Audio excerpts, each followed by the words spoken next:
आता आपण निघालो आहे पवना लेक कॅम्पिंगला. वाघोलीपासून आम्ही हा प्रवास सुरू केलेला आहे.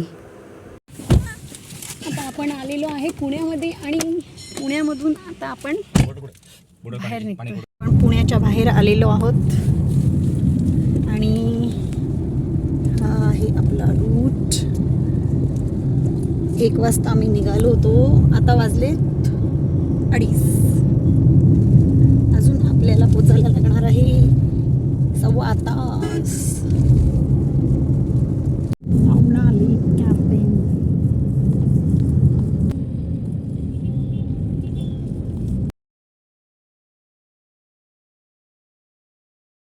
बघू शकता खूपच छान असे दृश्य आहेत, मेस्मरायझिंग.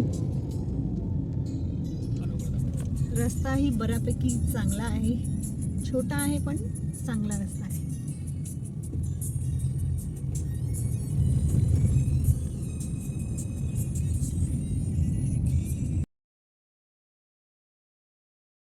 वाजलेले आहेत आणि आपण स्टील प्रवासात आहोत, पण व्ह्यू खूपच सुंदर आहे.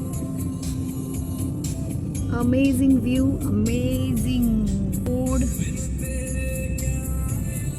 आणि अजून आपल्याला लागणार आहे 30 मिनिट्स. 16 years of marriage.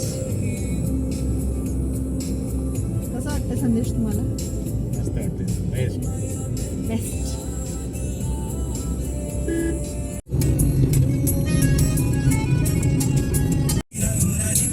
हा जो रोड आहे हा जवळच आलेलो आहे. आपण 1 मिनिटावर आहोत, पण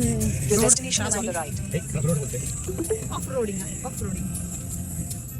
तर खूप पावसात येणार असाल तर सांभाळून. Guys, this is our camping.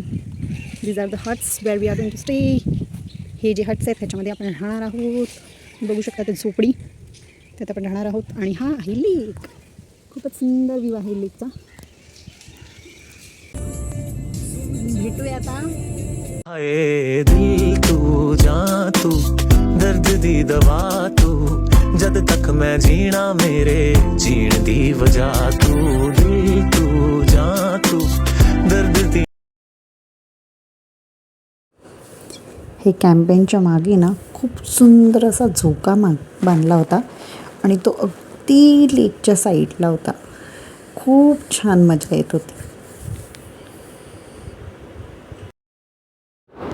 हे संध्याकाळचे दृश्य आहे, खूपच छान दिसत होतं. रात्री आम्हाला हे बार्बेक्यू मिळालं.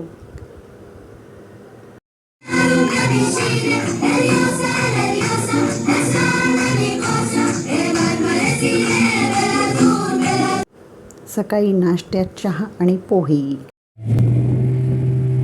तिथून खाली उतरल्यानंतर आम्हाला तिकोना फार्मजवळ सुंदर अशी राईड करायला मिळाली. बोटिंग खूप छान असा मॉलदीवसारखा लुक होता. इतकं सुंदर वाटत होतं. हां, मला भीती पण वाटत होती, पण खूपच छान एक्सपिरियन्स होता. तुम्ही नक्की याचा मी फायनल लुक तुम्हाला पाठवते, नक्की पहा.